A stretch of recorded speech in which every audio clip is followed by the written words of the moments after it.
حریف زده خواهد شد.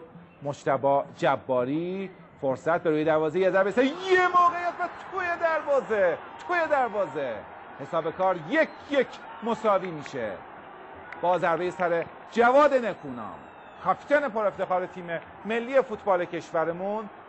آب رفته رو برای ما به جوی برمیگردونه.